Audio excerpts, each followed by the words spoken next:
Bonjour à tous, bienvenue sur la démo Caddie-Cache. Cette vidéo est consacrée à la présentation des diverses fonctions de la page d'accueil de notre interface principale mise en défaut sur notre caisse de démo. Également, nous verrons les diverses fonctions de l'interface rapide mise en option. Vous pouvez visionner nos autres vidéos sur notre site internet comedia.com à la rubrique Tuto. Si vous souhaitez reproduire en temps réel les actions de cette vidéo, vous pouvez vous connecter à la caisse démo en ligne via nos sites internet caddiecache.com et comedia.com à la rubrique caisse digitale, puis cliquez sur le bouton démo en ligne. Également, si vous êtes sur un petit écran, appuyez sur la touche F11 de votre clavier afin de passer votre navigateur en mode plein écran. Enfin, et pour terminer cette introduction, si vous êtes sur la caisse démo en ligne, vous remarquez que les mots de passe sont déjà pré-remplis. Cliquez simplement sur le bouton Valider pour vous connecter. Pour information et par mesure de sécurité, le clic droit est désactivé sur le logiciel. Nous avions vu dans une précédente vidéo les différents modes de connexion. La connexion externe qui nécessite 2 mots de passe lorsque vous êtes à l'extérieur du magasin et que vous n'avez pas un lien sécurisé pour vous rendre sur la caisse. La sécurité liée aux sessions qui interdit donc de façon automatisée à un vendeur de se connecter depuis l'extérieur du magasin. Et enfin, nous avions vu les limites de l'application smartphone livrée avec votre caisse Caddie-Cache. Ici, je suis donc en mode classique, vous également, donc vous cliquez sur le bouton Valider pour vous connecter. La caisse me demande un fonds d'espèce, un fonds de caisse, donc je valide, je passe. Également, elle m'indique que démo 1, mon utilisateur, a des rappels programmés pour aujourd'hui, ou des rappels ultérieurs qui n'ont pas été validés. Donc là aussi je passe, nous verrons cette fonction sur une autre vidéo. Et me voilà sur l'interface principale mise par défaut sur notre caisse de démo. Également, si vous êtes sur votre propre caisse, vous avez peut-être mis dans votre configuration choisi une autre interface par défaut, eh bien il vous suffit de cliquer sur le bouton bleu toujours en haut à droite, quelle que soit l'interface, pour revenir à l'interface 1.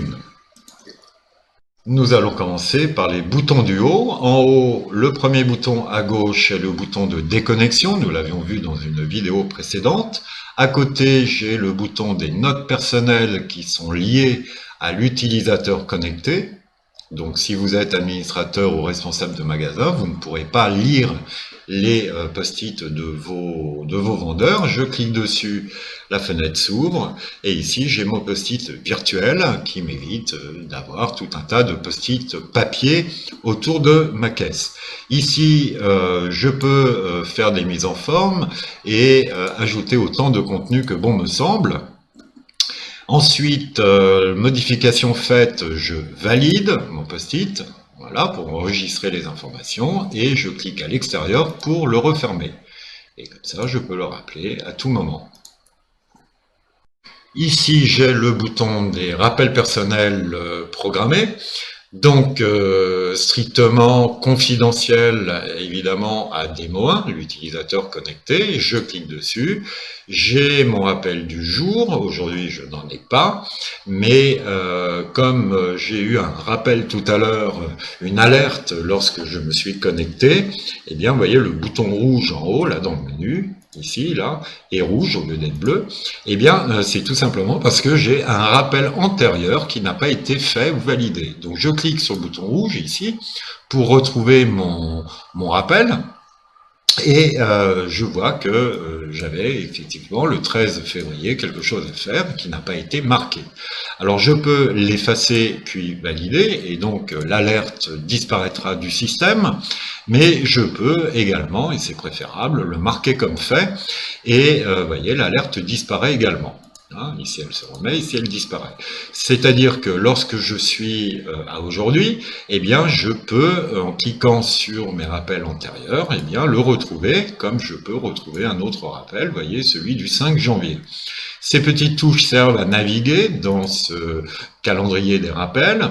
Je vais aller sur un rappel futur. Ici, j'en ai un au 9 juillet, un autre ici au 15 juillet toujours, un autre même en 2021. Et je m'aperçois que ce rappel est déjà pré-marqué, c'est-à-dire qu'il a été marqué, vous voyez, c'est la même chose. Simplement, le 11 février 2021, même si j'ai toujours en mémoire ce rappel, eh bien, je n'aurai pas d'alerte à l'ouverture de ma caisse. Pour créer un rappel programmé, ben c'est simple, on choisit ici la date, on clique dessus, on écrit son contenu et on le valide. Ensuite, eh bien, je ferme en cliquant à l'extérieur.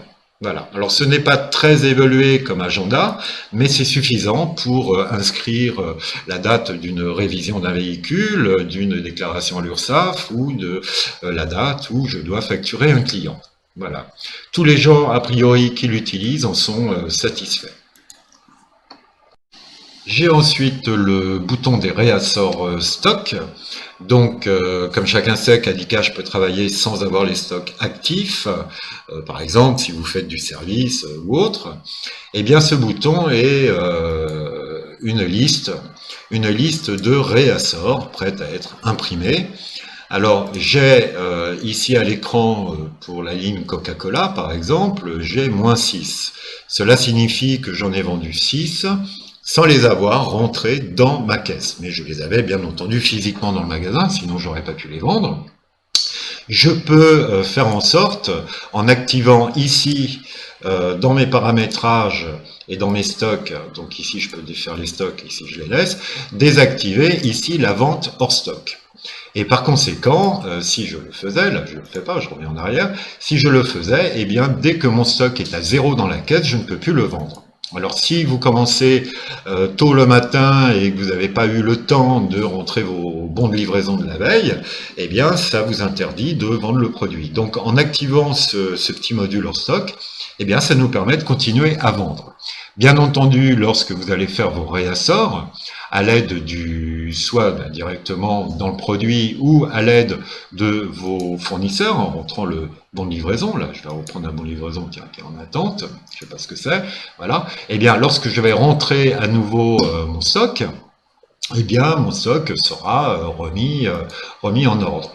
Ici nous avons remarqué à droite du slash un 0, et bien ça correspond à quoi? Eh bien c'est le stock alerte. Vous voyez, je vais reprendre le Coca ici, Coca-Cola, et bien ici en alerte j'ai 0. Si je mets 12, par exemple, et bien lorsque je vais vendre mon Coca, dès que j'arriverai à un stock de 12, c'est-à-dire égal ou plus petit, et bien la ligne Coca sera ajoutée à cette pré-liste de réassorts. Voilà, en ce qui concerne ce petit bouton qui est bien pratique. Si je désire ne plus faire, par exemple, ce produit Capri, donc pour qu'il ne reste pas éternam dans ma liste de réassorts, je clique dessus et ici je le bloque. Et c'est fini, on ne le verra plus nulle part et il sera bien entendu indisponible à la vente. Voilà. Ensuite, nous voyons le bouton des factures différées. Alors, les factures différées, eh bien, comme vous le savez, qu'Adicash est une caisse, donc elle encaisse, elle génère la facture, le ticket, l'avoir ou la reprise au moment de l'encaissement ou du paiement. Mais par contre, qu'Adicash peut également faire un peu de gestion commerciale et faire des factures différées. C'est-à-dire, vous allez, si vous êtes par exemple un pâtissier, eh bien, vous pouvez livrer un hôtel chaque matin et marquer au fur et à mesure ce que vous faites sur une fameuse facture différée, justement, sans la valider, et arriver à la fin du mois, eh bien, cliquer sur le bouton valider, puis l'envoyer à votre client. Vous pouvez également faire un devis, envoyer ensuite le devis au client, le devis revient accepté, et de là, donc, vous allez générer le devis en tant que facture et l'envoyer également à votre client.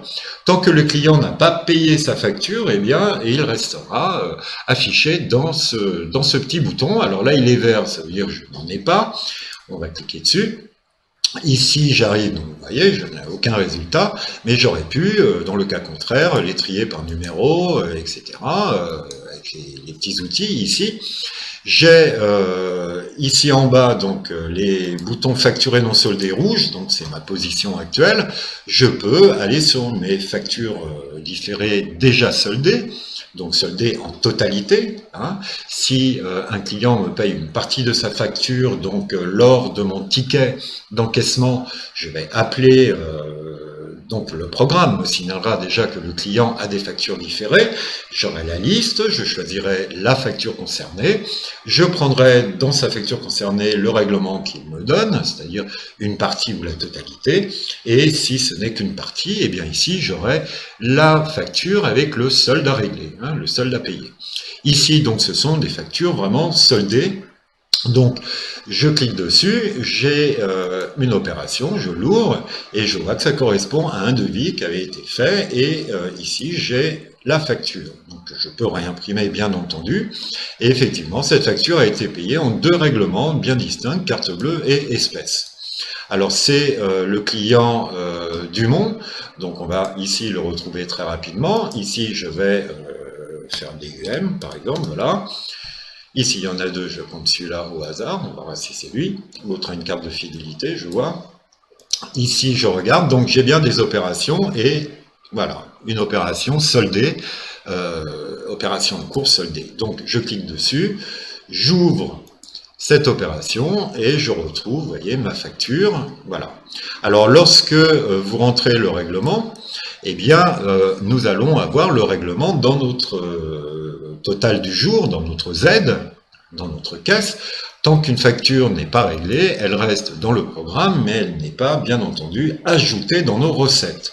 Ici, je peux retourner sur la fiche de mon client et chercher les opérations d'encaissement. Là, par contre, ce sont que des encaissements. Et je vais retrouver ici, vous voyez, avec le S, ici, donc ça veut dire que ce sont des factures différées. Le F ici, sur chaque opération, signifie une facture, ici un ticket, ici un A pour l'avoir, d'ailleurs l'avoir est en vert, comme ça on le retrouve facilement. Ici, j'ai des reprises, c'est-à-dire des remboursements d'articles. Et donc je vois que j'ai ici donc mes deux règlements qui correspondent donc à cette fameuse facture. Je peux ouvrir ces petits règlements, donc là j'ai un reçu, reçu sur devis, etc. ou sur facture. Ici, reçu sur facture devis, taratata. Ici, j'avais un montant de 4 € sur ma facture initiale, et bien j'ai payé 2 € aujourd'hui, donc il me reste à devoir 2 €. Voilà. Donc tant qu'il me reste à devoir quelque chose, ça reste dans ce petit bouton et bien entendu c'est disponible dès que j'ouvre le client, une alerte m'informe qu'il me doit donc un solde sur une facture ou une facture globale. Ce module donc fonctionne avec les devis, vous voyez le bouton devis ici, le vert. Lorsque je clique dessus, eh bien le bouton devis passe au jaune. Donc ça veut dire que je suis dans le même module, même s'il est séparé au niveau ici du menu. Je vois en bas que j'ai par exemple un devis en cours, vu que c'est jaune, sinon ça serait blanc. Je peux aller dessus, ouvrir mon devis, le finaliser, et ainsi de suite. Voilà. Ensuite, d'ailleurs, nous ferons une vidéo concernant les devis et les factures différées, parce que là aussi, on a beaucoup de possibilités qui nous sont proposées par Cadicash. À côté, j'ai le bouton Retour accueil, donc ça vous l'aviez vu, hein, pas la peine de revenir dessus, voilà. À côté, le bouton icône menu, qui va m'ouvrir une fenêtre et qui va me séparer à la fois mes catégories et mes marques. Alors une marque, en fait, la marque n'est pas obligatoire. Nous aurions pu appeler sur la caisse de démo eh bien, cette classe que nous appelons la classe tiers, eh bien, nous aurions pu l'appeler matière, provenance, et puis y rentrer nos fournisseurs. Donc on aurait pu, en un clic, eh bien, connaître tous les produits qui appartiennent à tel fournisseur, ou tous les produits en cuir, ou tous les produits en synthétique, etc. Donc j'aurais pu, ici, ensuite, tout simplement, voilà, cliquer dessus et avoir un descriptif rapide de mon produit. Sur les catégories, eh bien c'est exactement la même procédure. J'ai mes boissons chaudes avec mon expresso qui est ici. Hein, voilà. Je l'ai également dans une autre catégorie, favoris, vu que c'est un produit qu'on est censé vendre très souvent, et donc je vais le retrouver également ici, dans cette catégorie. Voilà, le temps de le retrouver. Nous avons là donc l'état des stocks, pour renseigner donc le client directement. Lors d'un renseignement, j'appuie bien sur le fait que c'est pour renseigner rapidement un client. Et j'ai également ici le prix public, le prix de vente public si je suis un magasin, ou le prix hors taxe si ma caisse est déclarée en hors taxe en tant que grossiste. Et donc j'ai le prix de ce produit basé sur la famille 1. Nous avons sur cette caisse 2 familles d'actives, donc je peux également ouvrir ce produit et je m'aperçois que ma famille 1 est à 4,50 € et ma famille 2, qu'on aurait pu appeler par exemple comité d'entreprise ou autre, eh bien le prix est différent. Donc ici le prix est le même, je peux entrer des prix, ici 2,10 et puis ici 2. Bien. Ici, cette classe se déclare, la classe tiers, se déclare simplement dans votre administration, dans vos paramétrages. Je clique sur le bouton tiers et ici, je nomme le nom de ma classe tiers. Si je ne mets rien, eh bien, la classe ne s'activera pas, donc je la vide et je valide. Et ma classe ne se déclarera pas et j'aurai ici mes catégories, comme je n'ai pas de classe tiers, eh bien sur 4 colonnes. Alors ça, c'est vraiment pour renseigner le client. J'ai dans mes stocks ici ma classe tiers qui revient, à côté de mes catégories. Ici, je clique, j'ajoute, soit une nouvelle provenance, un nouveau fournisseur, avec une description. Alors, la description n'est vue par personne, mais elle est vue par l'utilisateur, c'est-à-dire par votre vendeur, donc c'est bien de la renseigner. D'ailleurs, elle est obligatoire, on a ici une petite étoile. Si vous ne savez pas quoi mettre, eh bien, vous mettez le nom, vous répétez à la fois le nom. J'ai la même chose, évidemment, sur mes catégories, que je peux ajouter, et dans chaque section, que ce soit les catégories ou les marques, eh bien, ici, dans les boissons chaudes, je vais les ouvrir. Même mieux, je vais ouvrir ma catégorie favoris, voilà, ici, et je vais, comme je vends énormément de café, par exemple, mettre mon café en première position. Et lors d'un ticket, eh bien, j'aurai ici, sur mon interface 2, en nouveau client, dans mes catégories, mon café en première position. Voilà, je pourrais comme ça l'ajouter. Sachant que je peux également partir, alors soit par liste alphabétique, et là je vais le retrouver en liste alpha, ici, expresso, voilà, avec les E. Ici également dans mes catégories, vu qu'il est également dans mes boissons chaudes, là aussi, il est number one, donc il est en première position, mais dans mes marques également, je pense qu'il est dans les cafés Richard, il est ici. Bien, nous avons le même principe sur l'interface principale, l'interface 1, je vais reprendre le ticket, prendre un ticket à 0, voilà celui-là, et j'ai mon bouton marque, voilà, je peux sélectionner mon produit, l'ajouter, voilà, et faire pareil avec mes catégories. Bien, je pense que vous avez compris l'intérêt de pouvoir renseigner un client très rapidement sur l'état des stocks et la provenance ou la marque ou autre chose. Client qui vous demande un produit appartenant à telle classe tiers, eh bien vous pouvez répondre très rapidement. Alors vous allez me dire oui d'accord, mais on a ici un petit moteur de recherche correspondant à l'article, ça irait peut-être plus vite. Alors oui, effectivement, on peut là écrire CAF ou café, mais là j'aurai tous les noms d'articles ou les désignations se rapportant à CAF. Et vous voyez, j'ai l'Esquimau café et l'Expresso café. Voilà. Et là, je ne suis plus par catégorie, ni par provenance, ni par marque. Là, je suis sur une recherche produit. Ici, toujours pareil, je peux avec mon lecteur de code barre, aller chercher directement mon expresso. Là, je viens de le biper avec mon lecteur de code barre, et j'aurai la même chose, hein, vous voyez, j'ai exactement la même, définition d'article avec mes prix famille et ainsi de suite. Donc ça, c'est vraiment pour rechercher dans le produit lui-même. Et ça, c'est pour rechercher à l'intérieur d'une catégorie ou de notre classe tiers si elle est active sur notre caisse. Nous poursuivons avec le bouton de l'aide intuitive. Donc avec une caisse tactile, vous passez le doigt au-dessus, sinon avec votre souris, sans cliquer. Et nous avons une aide qui va tout simplement nous renseigner sur ce que nous pouvons faire ou ne pas faire. Également, comme je suis à l'accueil, là je vois qu'elle m'indique déjà que la caisse est en mode TTC.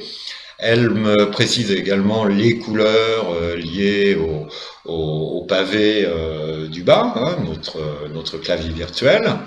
Je peux aller sur un autre endroit de la caisse, peu importe l'endroit, et j'aurai là aussi une information correspondant à ma position. Comme là, par exemple, on me dit de sélectionner une catégorie, ou un utilisateur et une catégorie. Donc, je vais reprendre mes boissons chaudes. Ici, elle me dit maintenant que je peux cliquer ici pour justement avoir mon mois de février par rapport à mes boissons chaudes qui sont ici en haut. Vous voyez, je peux ici modifier la catégorie. Là, je suis passé avec les favoris. Donc, je reprends les boissons chaudes. Je peux également choisir un utilisateur. Par exemple, utilisateur E, qui a priori n'a rien fait. Je peux retourner sur mon utilisateur actuel démo 1, ou tous les utilisateurs, voilà. Cette bulle va me dire également que je peux cliquer, vous voyez, en rouge même, sur le bouton 0, donc celui-ci, voilà, pour avoir mes produits vendus à 0, c'est-à-dire les produits offerts. Bien, je peux d'ailleurs retrouver à ces sujets les produits offerts dans d'autres secteurs de la caisse, mais bon, là c'est pas le sujet. Le sujet est bien de bien vous montrer cette bulle est complètement intuitive. Ici sur un Z du mois, par exemple, c'est pareil, je vais ici avoir un Z, et l'imprimer, mais ici je vais avoir mon indication toujours récapitulative du Z, etc. Donc cette aide intuitive vous suit absolument partout. Elle est remise à jour à chaque modification de module, comme le document PDF qui est ici, que nous verrons ensuite, et que nous voyons à chaque vidéo. Et surtout, ne pas l'oublier, c'est bien communiquer les infos de cette bulle à vos vendeurs. Passons maintenant au bouton marteau. Donc comme pour l'aide intuitive, je passe mon doigt ou simplement ma souris dessus sans cliquer.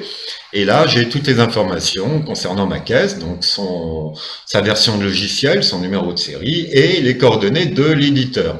En cas de contrôle, si vous n'avez pas votre attestation de conformité sur vous, vous pouvez communiquer ce renseignement à la personne qui nous contactera et après vous avoir demandé l'autorisation, nous pourrons donc lui transmettre votre certificat de conformité. À côté, nous avons le bouton lien externe. Ce bouton lien externe vous permet de brancher un site internet, par exemple. Nous avons mis SEOmédia, seomedia.com. On peut également mettre un document PDF ou tout simplement même un catalogue d'un fournisseur. Alors, c'est vrai que c'est pratique dans la mesure où tous les utilisateurs auront accès à ce catalogue en ligne fournisseur, ou alors vous le fabriquez vous-même, vous ouvrez sur Word un document ou sur Excel, et puis ensuite, une fois que vous avez fait votre petit document, vous l'imprimez en mode PDF, et vous l'envoyez via FTP ou un bouton de téléchargement sur soit votre site ou autre, et donc là vous allez avoir une adresse URL. Vous rentrerez l'adresse URL ici, toujours dans nos paramétrages, au bouton lien, vous voyez, je clique sur lien, nous avons mis ici notre site, comme je vous le disais, ici vous rentrez l'URL, l'adresse internet de votre cible. Si vous ne mettez rien, donc bien entendu, vous l'effacez et vous validez ici en haut à droite, eh bien, le bouton lien externe ne s'affichera pas. Hein, voilà, donc nous passons ensuite au bouton des devis. J'ouvre mon devis, enfin mes devis. J'ai mes devis, bien entendu, qui sont liés avec mes factures différées, nous l'avions vu tout à l'heure. Donc j'ai ici mon devis qui a été facturé et soldé, ce que nous avions vu avec les factures différées tout à l'heure, donc je peux retrouver ici. Voilà. J'ai mes devis en cours, toujours en présentation lorsque j'ouvre mon module de devis. Je vois que j'ai un devis accepté, donc je peux aller le voir. Voilà, j'ai un devis accepté. Je peux bien entendu l'imprimer, en faire ce que je veux, modifier son statut. Voilà. Ici, je reprends mes devis en cours que je peux soit supprimer ici ou finaliser.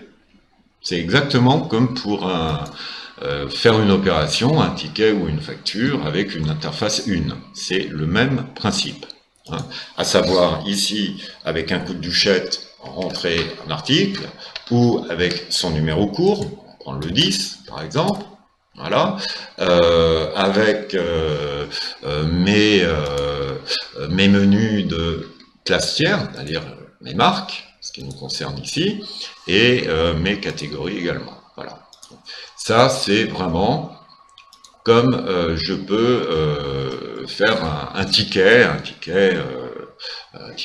interface 1. Voilà, ici, je vais pouvoir le poursuivre. Insérer une remise, 10%, aller chercher un texte, parce qu'ici nous avons la possibilité, en dessous du chiffrage du devis, eh bien, de rentrer un texte, ou même des images, c'est-à-dire ici, si c'est un devis sur des cuisines équipées, eh bien, je peux aller chercher des plans que j'ai faits, au préalable, et que j'ai téléchargés. Alors ici, je vais pouvoir, comme on a fait tout à l'heure, aller les chercher sur mon PC, sur le bureau de mon PC. Ensuite, ils seront sur le serveur. Je pourrais les rappeler à tout moment, d'ailleurs, sans passer par le PC. Ici, je peux également aller voir dans mon petit post-it qu'on avait vu au début de cette vidéo, les notes personnelles, eh bien, prendre un texte qui est lié au devis, par exemple un mode de règlement, etc., que j'aurais donc préparé à l'avance et que je garde toujours dans mon post-it. N'oubliez pas que le post-it, on peut y insérer des contenus quasiment illimités. Donc je fais CTRL-C pour le copier et ensuite, dans ma fenêtre ici, un petit CTRL-V. Voilà, et là, ici, j'ai mon texte. On peut, ici, en bas à droite, vous voyez, de la petite fenêtre, comme sur toutes les fenêtres, l'agrandir un peu si je veux avoir un peu plus d'espace. Je valide ensuite cette partie. Voilà. Une fois que cette partie est validée, je retrouve mon Expresso avec ses 10%. Je retrouve ici mon petit texte. Voilà. Ici, un pied de document. C'est le pied de document que nous insérons dans notre paramétrage, notre configuration. Ici, à nouveau, faire 5%, mais cette fois-ci sur la globalité du devis, non pas sur une seule ligne. Et ensuite, voilà, je poursuis. Alors, j'ai là un aperçu de mon devis. Il me suffit, ici, voilà, de l'enregistrer, et c'est fini. Voilà. Mon devis est enregistré. Je peux maintenant aller sur, ici, vous voyez, mes paramétrages, je vais vous montrer, les pieds. Voilà, donc les pieds de devis, ben voilà, ça se situe ici. Si je ne mets rien, ben écoutez, il n'y aura rien, donc j'efface tout ici. Comme d'habitude, je valide, puis le pied de devis, ben, il n'y aura rien d'écrit dessus. Voilà pour ce qui est les devis. Nous passons maintenant, il y aura une vidéo complète d'ailleurs sur ces devis. On a beaucoup de possibilités, on peut les croiser avec d'autres modules, c'est assez intéressant. Notre écran client. Alors, ces deux petits boutons là, vous voyez la petite télé en rouge et le petit bouton rouge à côté. Vous, avec la caisse de démo en ligne, si vous me suivez, eh bien, vous n'avez pas ces deux boutons dans la mesure qu'ils sont réservés aux administrateurs et aux responsables de magasins. Et vous êtes logué théoriquement avec un compte client. Si par contre vous êtes avec votre propre caisse, eh bien vous avez très certainement ces deux boutons. Alors ces deux boutons sont multifonctions. Alors déjà ici je vais cliquer sur le petit bouton rouge, il passe au vert, donc l'écran client maintenant est activé. Un écran client, c'est quoi? Eh bien, c'est simplement lorsque je fais un ticket, eh bien, on a un autre écran qui est branché via un câble HDMI, VGA, etc. à notre PC. Et cet écran, étant tourné vers le client, eh bien, va lui afficher le nombre d'articles dans le panier et le total à régler. Donc, c'est vraiment un écran client classique, avec une petite particularité, c'est que dès que l'opération est terminée et que nous revenons en mode veille, c'est-à-dire en position hors ticket, eh bien cet écran va pouvoir afficher des publicités se rapportant au magasin, ou du moins ce que vous voulez, vu que c'est vous qui faites vos propres publicités. Et donc, nous allons regarder ce principe assez rapidement.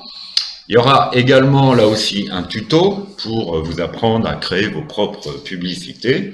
C'est assez, je vous dis, c'est quelque chose d'assez intéressant dans la mesure où on peut lier le PC à un écran géant ou un vidéoprojecteur et afficher dans le magasin en très grand donc l'écran secondaire.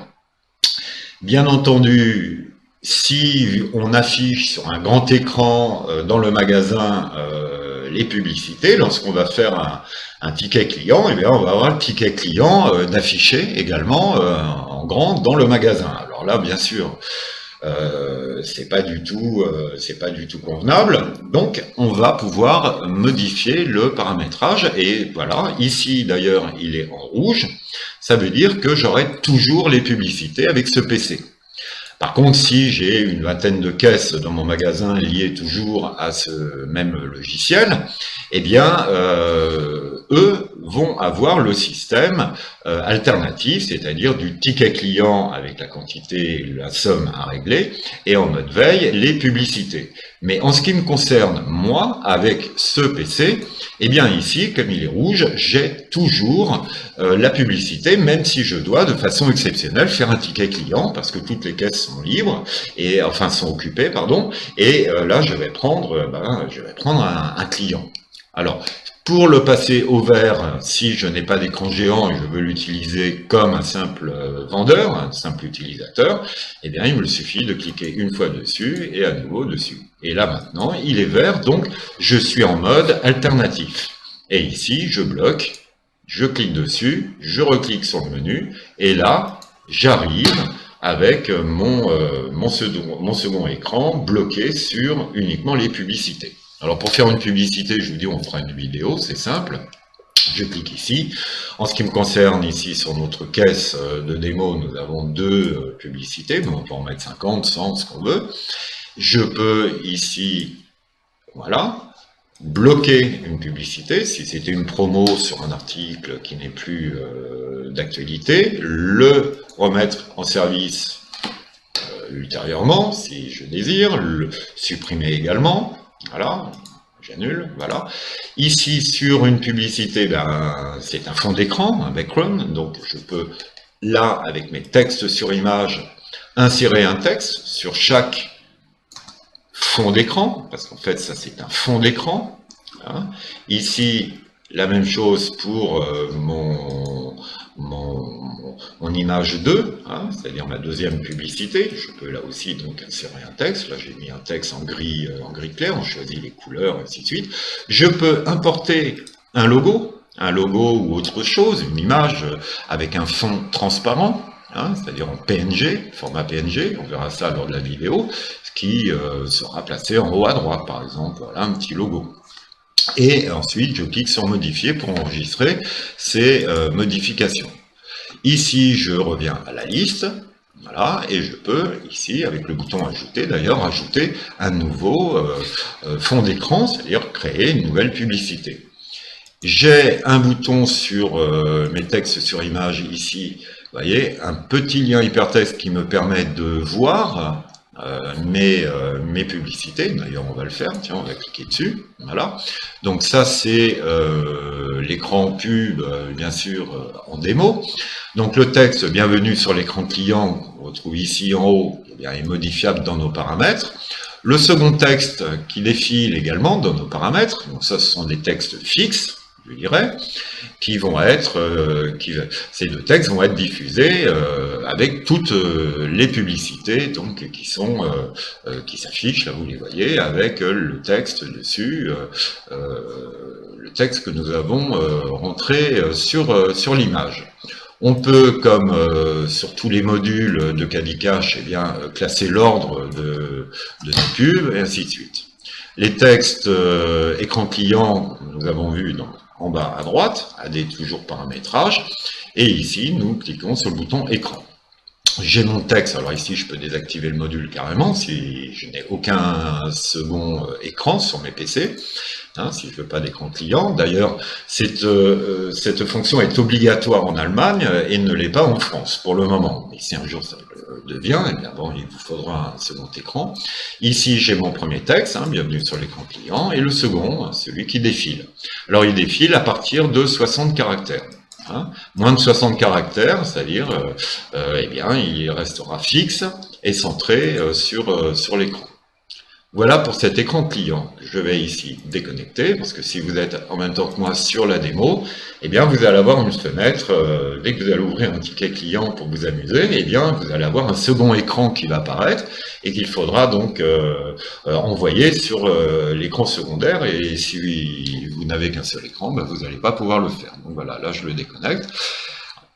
Et nous passons au sélecteur de thème maintenant. Donc, je peux ici, en tant qu'utilisateur, sélectionner un autre thème, c'est-à-dire une autre présentation de ma caisse. Donc, je garde bien entendu mes deux interfaces par défaut. Ça ne change absolument rien au programme, sauf que le look est différent, le design est différent, les couleurs surtout. Et ça me permet, si je dois travailler pendant des heures sur la caisse, eh bien d'adapter l'écran à l'éclairage ambiant. Ici, si je me déconnecte, eh bien Nemo 1 va retrouver ce thème zen mis dans ses préférences. Voilà.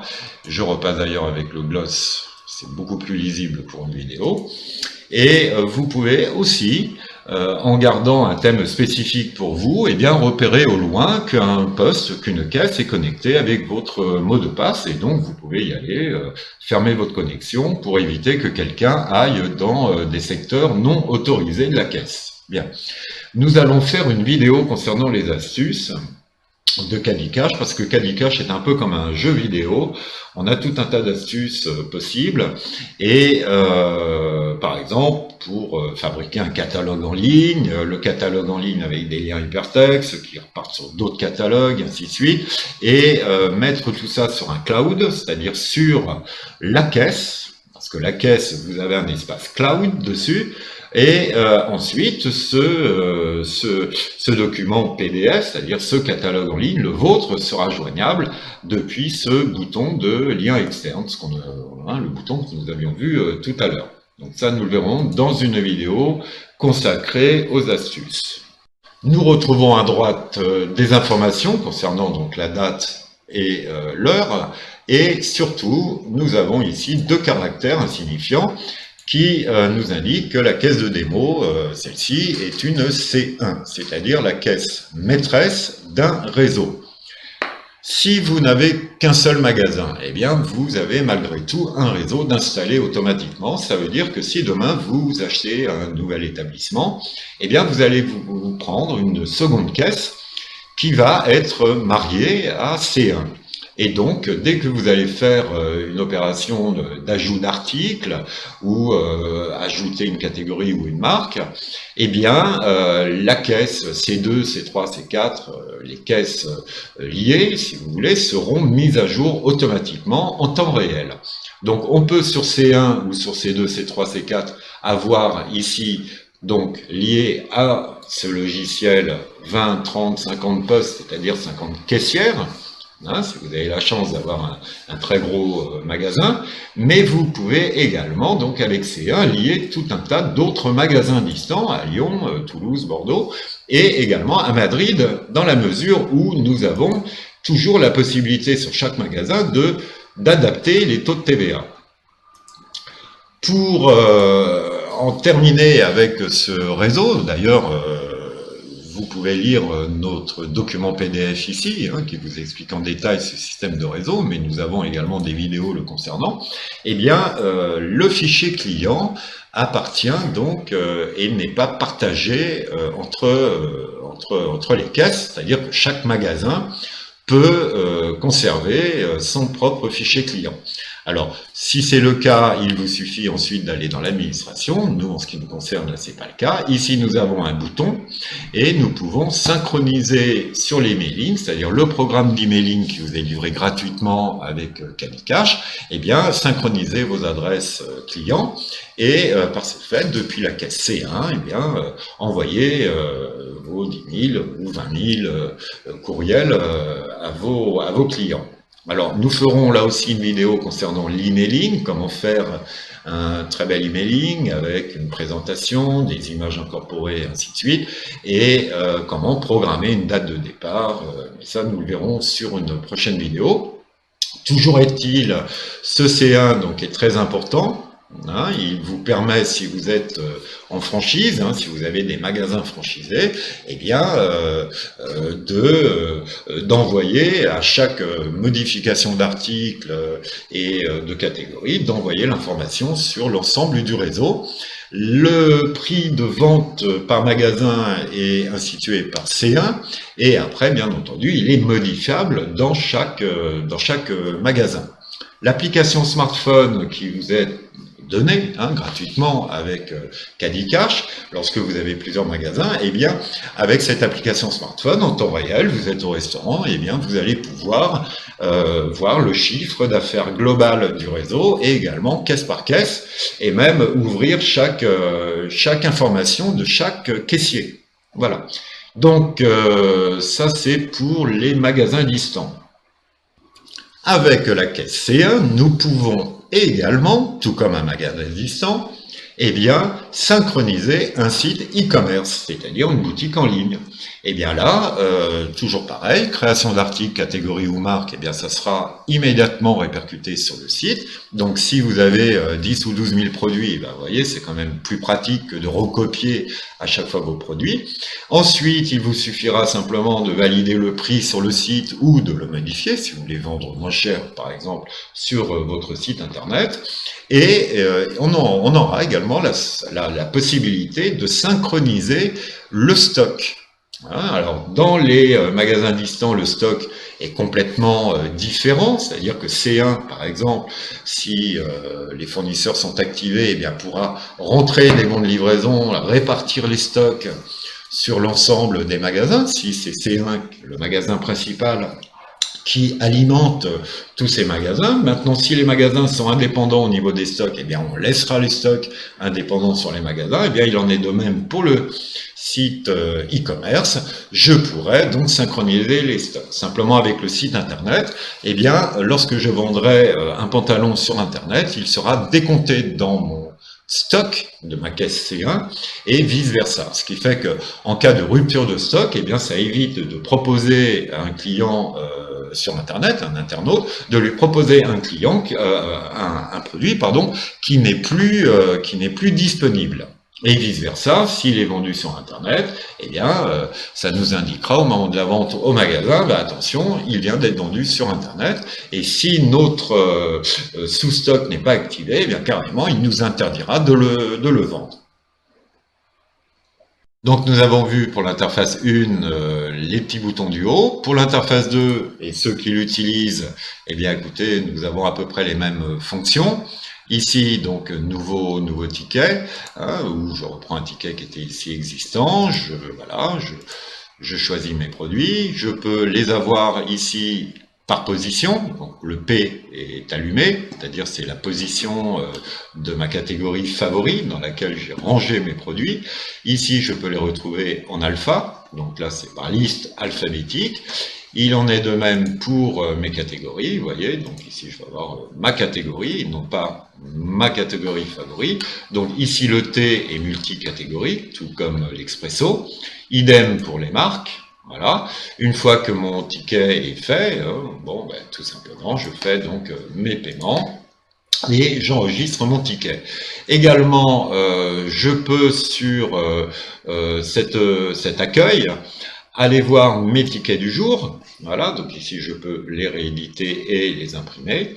Je peux aussi, en tant qu'utilisateur, opter pour un affichage sans image. Donc je clique sur le bouton rouge ici, donc là je suis sans image, et je reprends un ticket, et bien j'ai tous mes produits favoris comme d'habitude, toujours par position ou alpha, mais sans les images. Hein, également, ici je n'ai pas d'image. Donc je le remets donc avec les images, voilà.